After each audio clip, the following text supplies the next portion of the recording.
गोटे कुरुक्षेत्र मरीच जड़े युद्धा अरे समय हरी थाए युद्ध अरे युद्ध थाए जय आउ पराजय केते बेले जय पुणी केते बेले पराजय अरे मु जड़े पराजित योद्धा मु जड़े पराजित योद्धा तथापि मो देहरे प्रवाहित होउछे युद्ध तई टकरा रक्त मु बनाग्ने वन जग अग्नि मु बनाग्ने এই बनाग्नेटा धरे जाऊ परे चले ता समस्याटा जली पड़ी बाउंस हो जाए वर्तमान माणिकगढ़ राजा देवदत्तर सवंशटा हम बाउंस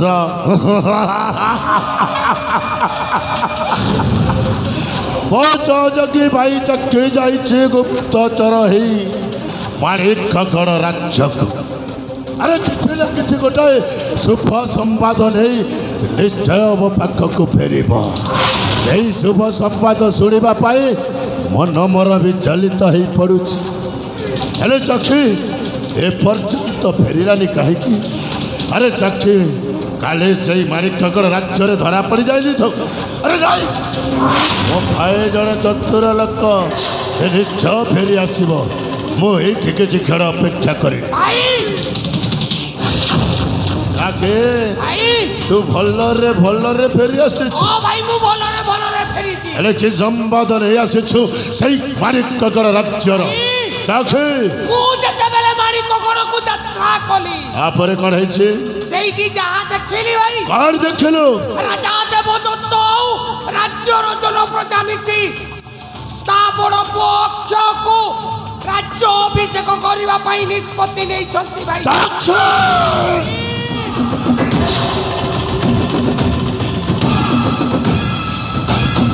कौन कहल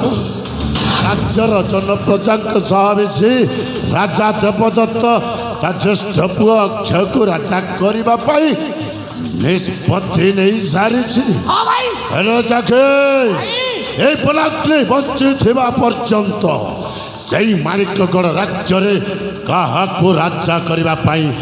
जमारू देवी अरे चाखे ये संवाद मो पाए अशुभ संवाद शुभ संवाद भी अच्छी भाई प्रकाश कर सही शुभ संवाद शुभ संवाद होउची कौन आसंता काली राजा देवदत्तर बेनी पुओ कौन करुछन्ते अक्षय भय दिग्विजय यात्रा करी चाखे ए संवाद मो भाई शुभ संवाद आसंता काली से बेनी भाई दिग्विजय यात्रा करुछन्ति हेले आमे बेनी भाई मध्य दिग्विजय यात्रा करिबा दिग्विजय यात्रा करी से बेनी भाई को खलास करी दे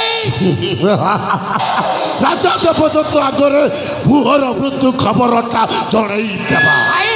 पुहर मृत्यु खबर शुणिला परे राजा देवदत्त निश्चय फांकी पड़े आम भेली भाई सही माणिकगढ़ राज्यटा को हाथ मुठा को नहीं आसे राजा देवदत्त जमी आम भेली भाई को गोईठा मारी राज्य तड़ी देला राजा देवदत्त को गोईठा मारी राज्य तड़ी देवा चाकरी हेले दिग्विजय यात्रा करने को हेले अस्त्र शस्त्र बड़ी आब पाखरे किछि नहीं से सब आसब कौठू जानिछु मु जतबेले आपनक साथी रे अछि अच्छा तम चिंता करंतुनी भाई माने सही महाभारतर कथा अरे चाके कहू कथा बे सही महाभारत रे पंचु पांडव गुप्त वनवास जाइथिले चाके जाइथिले गुप्त वनवास गला समय रे और करथिले से माने अस्त्र शस्त्र सब गोपन रे रखिथिले एक कहिते रखिथिले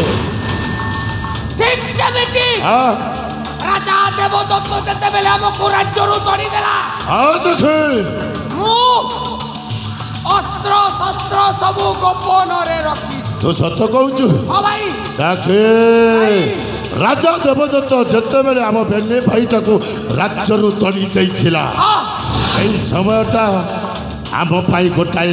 ବିପଦର ସମୟ ଥିଲା ହେଲେ ଭାଇ ସେଇ ସମୟରେ ତୁ ଅସ୍ତ୍ରଶସ୍ତ୍ର ନେଇ ଗୋପନରେ ରଖିଲୁ କେମିତି ହେଲେ ଭାଇ ହଁ ଭାଇ କାହାର ବନାକନେର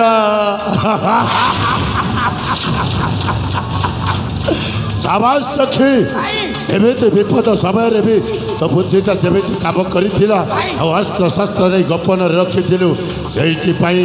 ତୋ ବୁଦ୍ଧିକୁ ମାନିବାକୁ ପଡ଼େ ହେଲେ ସଖୀ ଭାଇ ଆମେ ଯଥାଶୀଘ୍ର କୁଟୀର ମଧ୍ୟକୁ ଯାଇ ଅସ୍ତ୍ରଶସ୍ତ୍ର ଯୋଗାଡ଼ କରି ଦିଗ୍ବିଜୟ ଯାତ୍ରା କରିବା ତେବେ ଚାଲନ୍ତୁ ଚାଲ ସଖୀ